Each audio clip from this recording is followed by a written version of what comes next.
Welcome to the fourth lecture of DMT. तो हमने positive number के लिए डी मॉरिस थ्योरम प्रूव किया था, नेगेटिव नंबर के लिए प्रूव किया था। अब हम फ्रैक्शन के लिए प्रूव करेंगे डी मॉरिस थ्योरम। ठीक है, तो स्टार्ट करते हैं केस 3 से।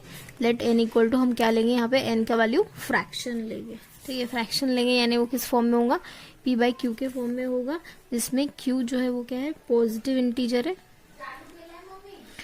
पॉजिटिव इंटीजर है और नॉट इक्वल टू 0 है। ठीक है, तो as Q is positive, Q positive है इसलिए हम लोग क्या कर सकते हैं, केस 1 अप्लाई कर सकते हैं। इस Q is positive integer by case 1।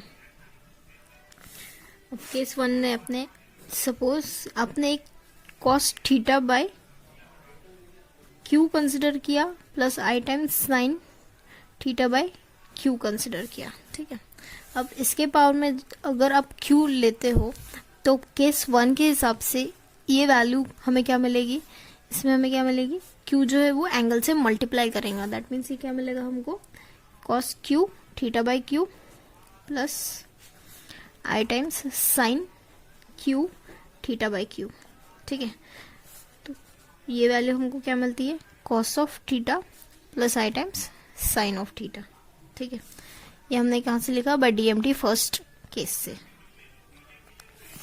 तो अभी ये जो वैल्यू है, सपोज इसके पावर में अगर मैं 1/q ले लूँ तो क्या होगा, यहाँ पे क्यूब के पावर, इसका पावर q है और इसका पावर तो 1 है, तो मैंने 1/q अगर ले लिया तो क्या हो जाएगा, cos of theta plus i times sine of theta to the power 1/q हो जाएगा। और यहाँ पे मैं हम वैल्यू लिखते हैं cos of theta by q plus i times sine of theta by q. ठीक है, यानी इस तरीके से हम लोगों ने थोड़ा सा शफल कर दिया। यहाँ पे क्यू पावर था, यहाँ पे 1 पावर था, तो हमने 1/q से पावर ले लिया। ठीक है, तो इसका मतलब क्या हुआ, यहाँ पे हम क्या लिख सकते हैं, cos of theta by q plus i times sine of theta by q जो है वो क्या है, is one of the value of किसका, cos theta plus i times sine theta to the power 1/q का। ठीक है, इसका वन ऑफ द वैल्यू है, दैट इज, इसी को हम सेम वर्ड में लिखते हैं तो यहाँ पे हम क्या लिख सकते हैं, one of the value of cos of theta plus i times sine of theta to the power 1/q is cos of theta by q plus i time sine of theta by q. ठीक है, हमने थोड़ा सा shuffle करके लिख दिया इसे। अभी हम क्या करेंगे,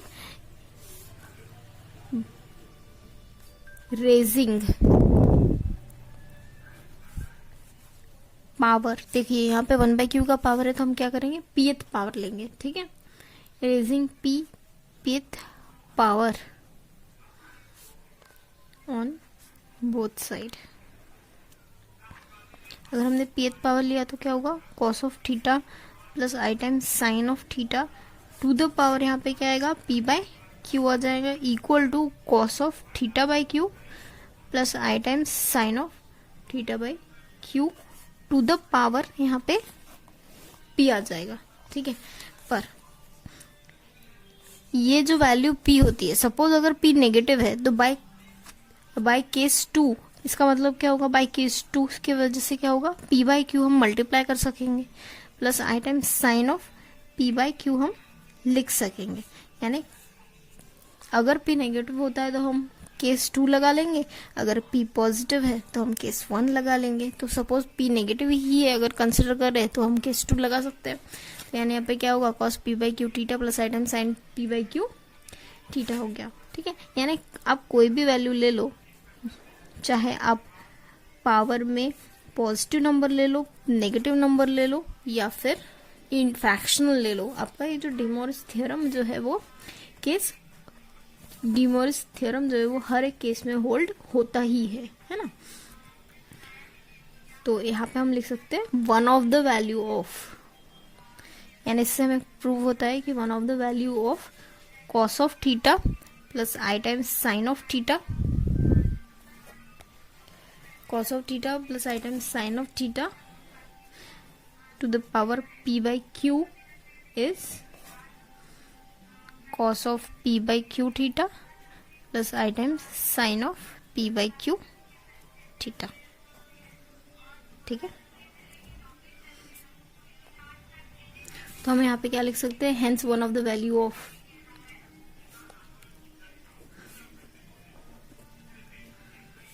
hence one of the value of cos of theta plus I times sin of theta to the power n is cos of n theta plus I times sin of n theta। ठीक है,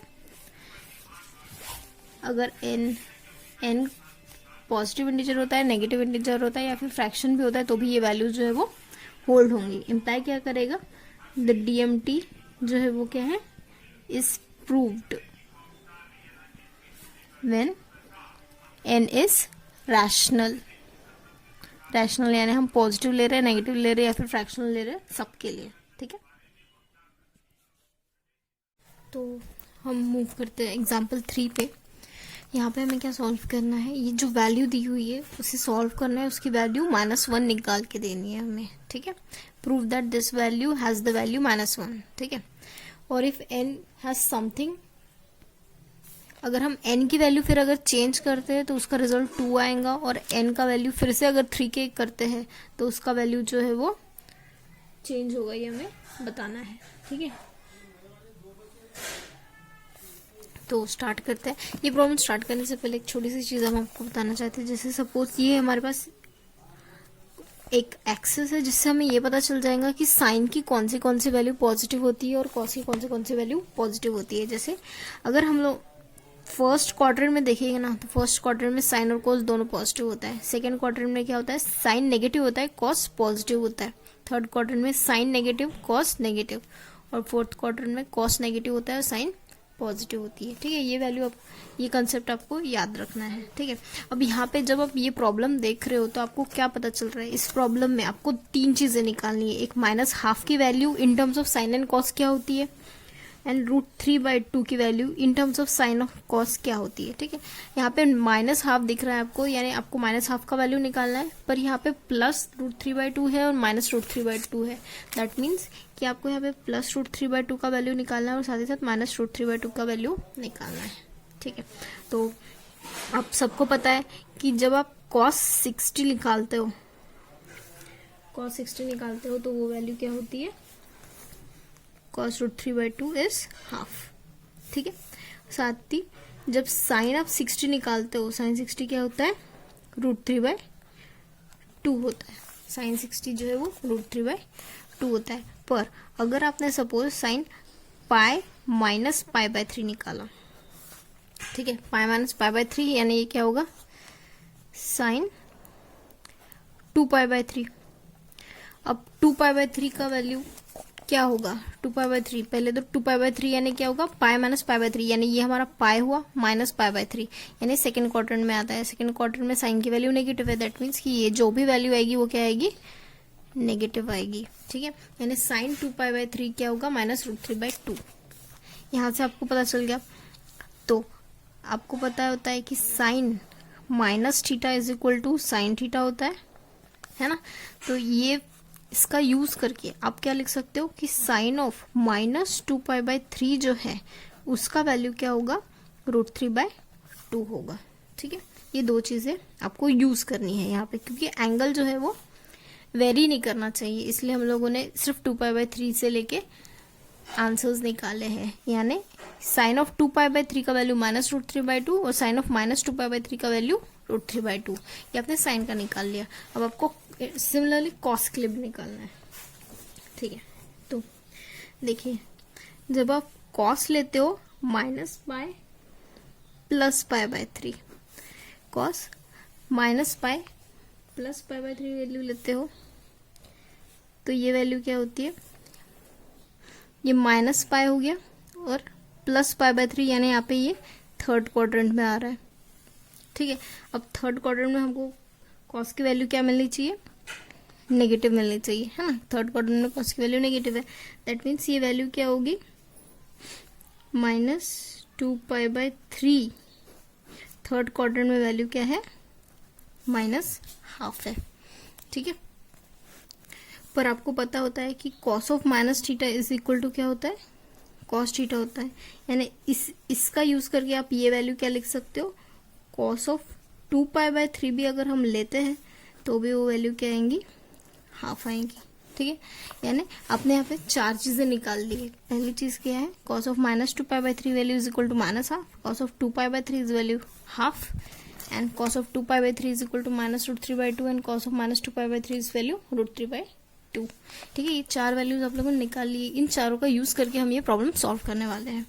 पहले हमें क्या दिया हुआ है, -1/2 plus i times √3/2 इसका to the power n plus -½ minus i √3/2 to the power n।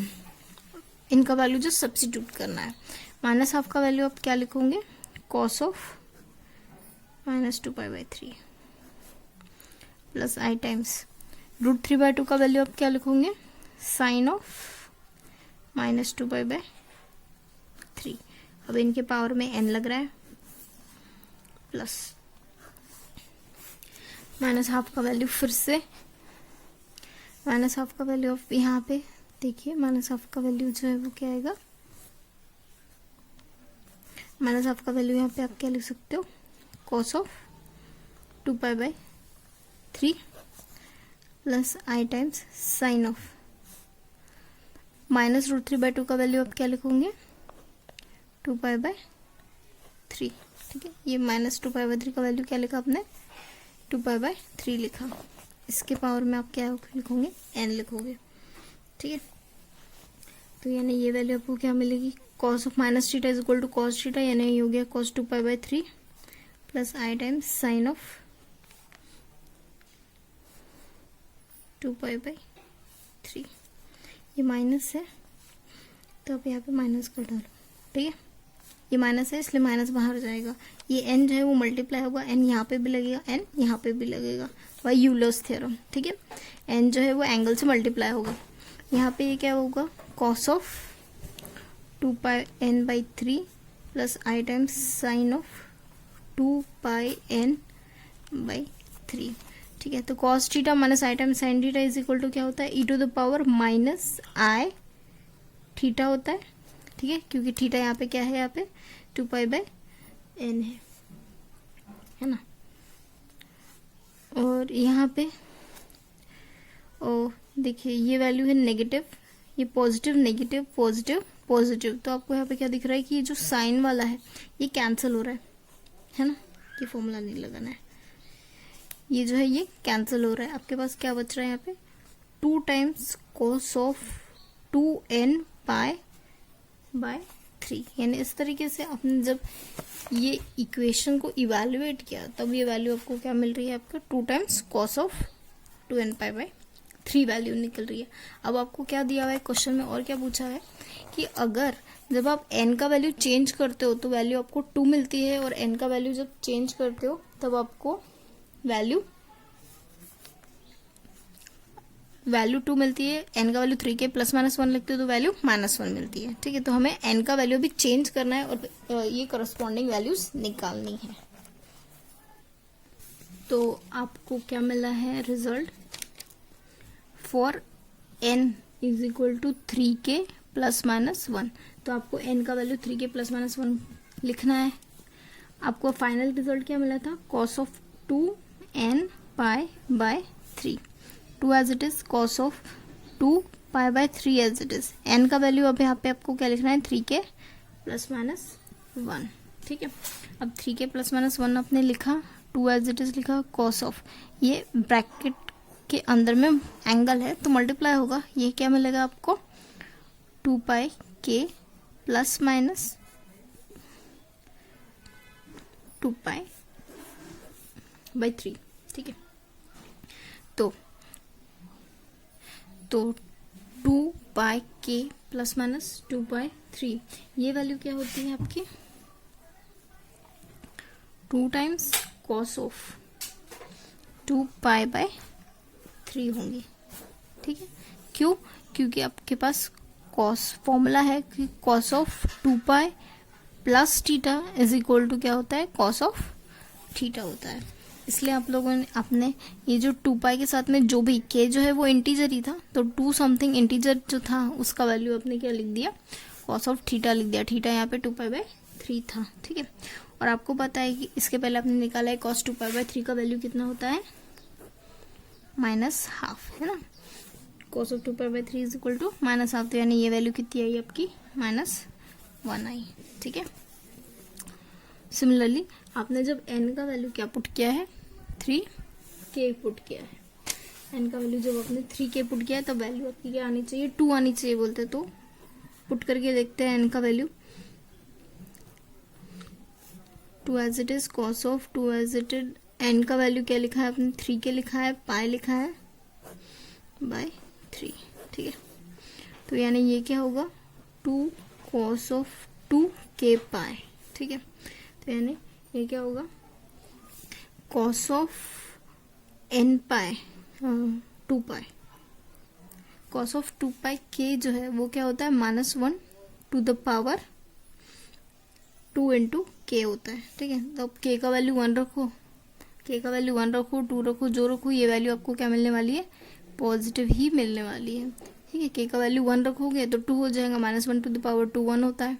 k का वैल्यू 2 रखोगे तो 4 हो जाएगा, -1 टू द पावर 4 1 ही होता है। यानी ये cos ऑफ 2k पाई जो है ये वैल्यू आपको क्या मिल रही है, 1 ही मिल रही है। दैट मीन्स जब आपने n का जगह 3k लिखा तो वैल्यू आपको क्या मिली है, 2 ही मिली है, ठीक है। इस तरीके से हमने ये प्रॉब्लम सॉल्व किया है। बस आपको इसमें थोड़ा सा एक चीज़ याद रखनी है, एंगल वाली चीज़, साइन और कॉस की। मूव करते हैं नेक्स्ट एग्जांपल पे।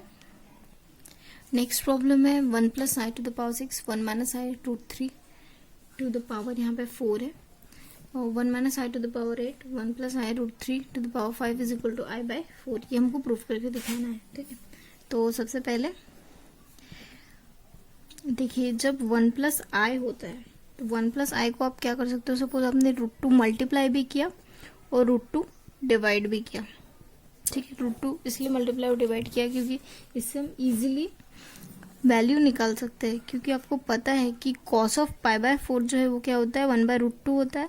साथ में sin ऑफ π/4 जो है वो क्या होता है, 1/√2 होता है, ठीक है।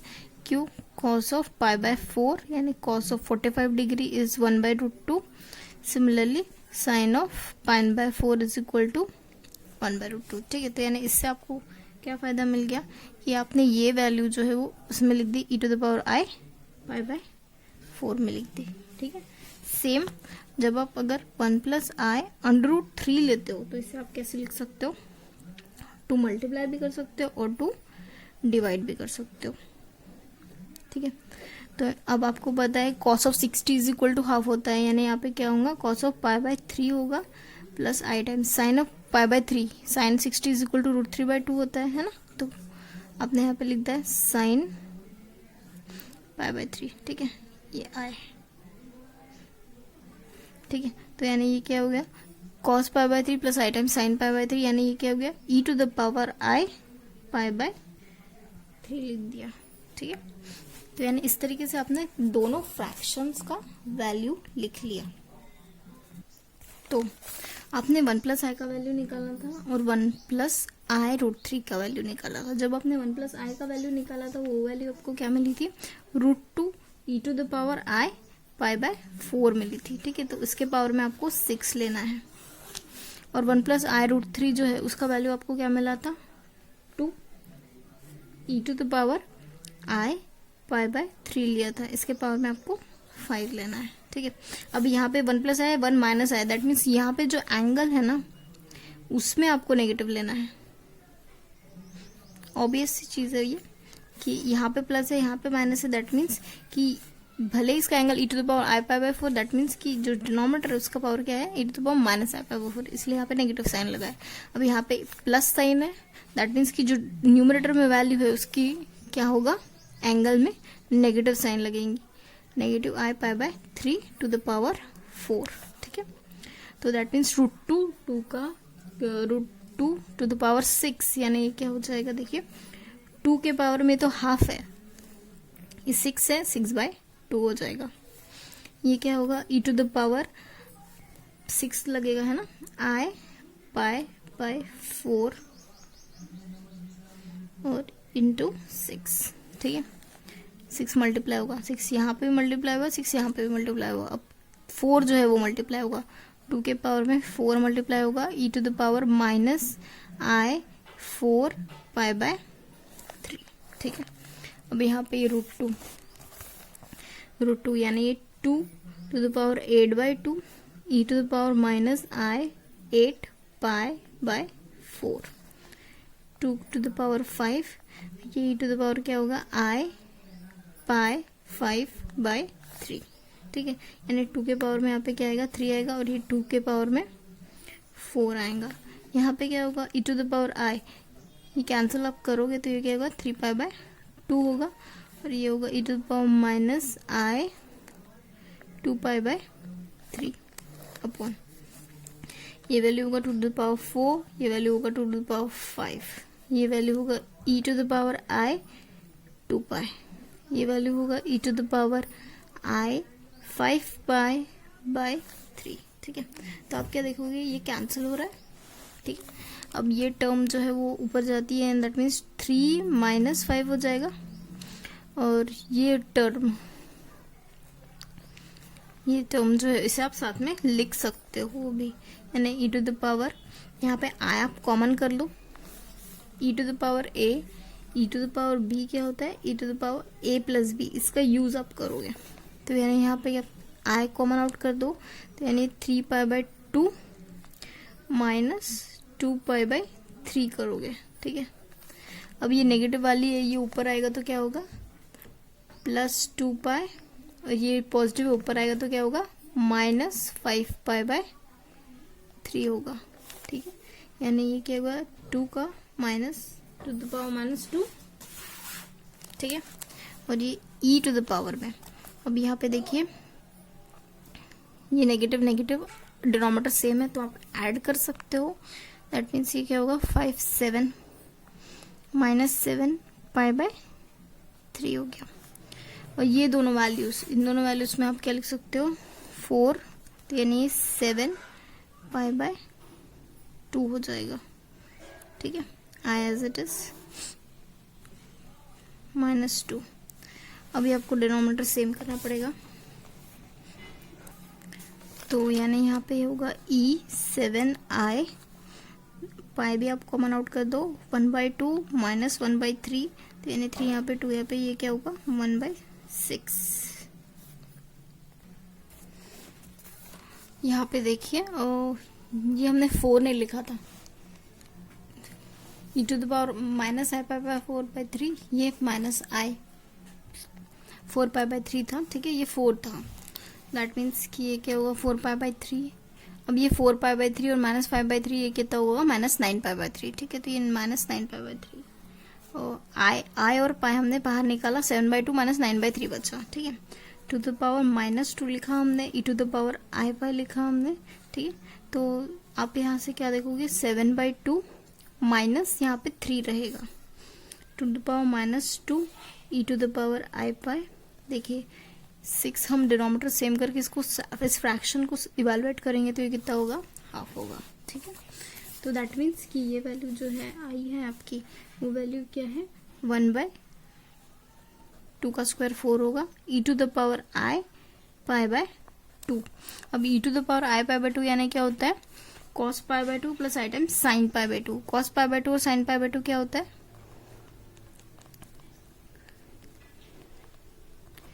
साइन 90 क्या होता है, 1 होता है, कॉस 90 0 होता है, दैट मीन्स कि ये वैल्यू क्या हो गई, 1/4 0 plus i time I into 1, that means ये क्या वैल्यू होगी, आई बाय 4 होगी। दैट मीन्स कि आपने ये जो वैल्यू निकाली है 1 plus i to the power 6, 1 minus i √3 to the power 4, 1 minus i to the power 8, 1 plus i √3 to the power 5, इसका वैल्यू क्या आया है आपका, आई बाय 4 आया है, ठीक है। इस तरीके से हमें इसको इवैल्यूएट करना है।